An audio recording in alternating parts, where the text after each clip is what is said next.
welcome into our Financial Friday. We have a special guest today, Amy. She is a senior advisor and she knows all about Medicare, and she's going to give us some nice little tidbits for you. All you need to know as the open enrollment time starts coming up here in October. So I guess we can start off there.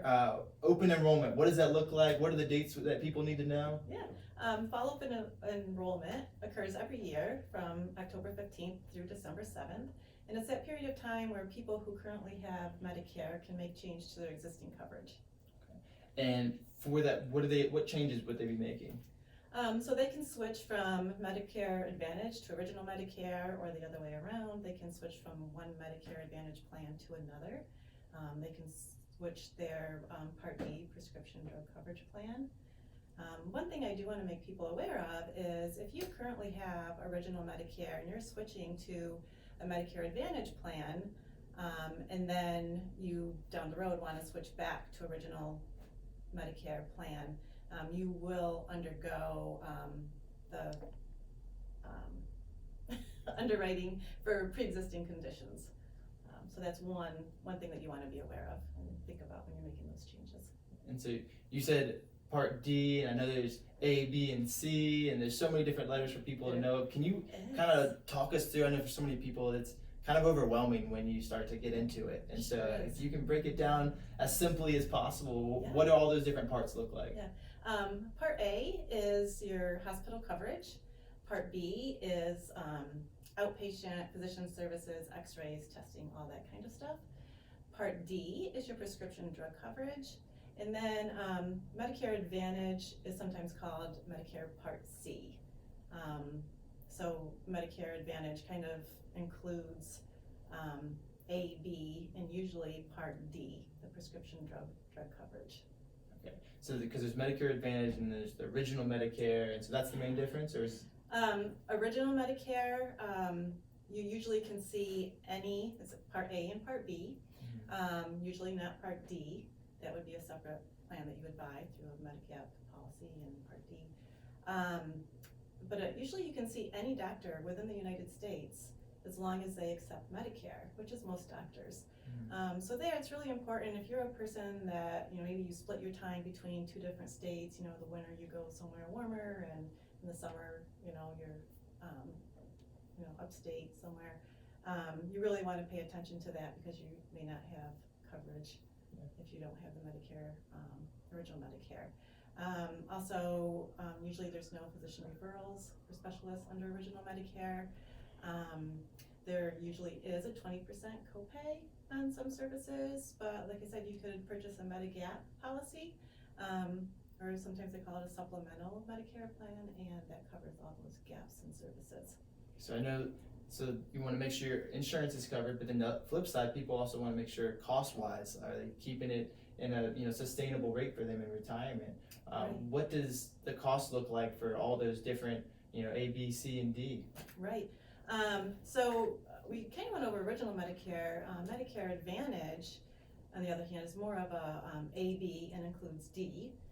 It can be cheaper, but you also are seeing in-network providers. So if you're traveling to different states, it's not always the best fit. And you have to have physician referrals, that type of thing. So there's kind of the differences. And the cost really depends on your needs as far as prescription Part D coverage. If you really don't have many prescriptions, you can find a plan that's fairly cheap. Maybe somewhere between $30 and $60, $30 and $90. So it just depends on your needs. Okay, great. And when does this all take effect? So if I was to enroll and choose all my different supplemental plans and get everything set up, when does it start, and what's a good next step for us to take? Yeah, so changes would take effect on January 1st of the upcoming year. And then next steps, during this time you really want to look at your current healthcare needs. You want to find a plan that really fits your needs. You want to look at any changes that are going to happen in the upcoming year. How do you know what those changes are? If you have an original Medicare policy, then you would want to look at your Medicare and You handbook that you should have received in the mail. And if you didn't, Medicare.gov, you can find it there. And for those people who are in a Medicare Advantage plan, you'll receive an annual notice of change, and these usually come out in September. So you would want to review that. It tells any changes in coverage and price. So those are some good steps in just finding a plan that really matches your needs. Yeah, such a great point. Find a plan that matches your needs, your costs, your insurance, your health, all that. There's so much to take in and to account for. So make sure you're talking to your professionals. And where can people go for if they want more information? Sure. Great resources are, like I mentioned, the Medicare.gov website. There you can find what they call the plan finder. You can compare costs and coverages. And then also, like I said, the Medicare New Handbook. You can look at your state health insurance program, referred to as SHIP as well. Or you can call 1-800-MEDICARE. They can answer your questions. They can help you change, Medicare Advantage or Original Medicare plans. And you can always call us. We're happy to help and assist you and walk you through and give you some direction. Yeah, well, what are the dates again to finish off? The dates are October 15th, coming up next week, and through December 7th. So it gives you a fair amount of time to gather your resources, look at what your needs are, and find a plan that fits. And get your plan all set. Well, thanks so much, Amy. This was Thank you, Phil. very helpful and timely with the date coming up here. So thank you all for tuning in. Glad to have you with us, and stay tuned for more information, and give us a call if you need any help with the Medicare or any other investment or financial needs. Have a great day.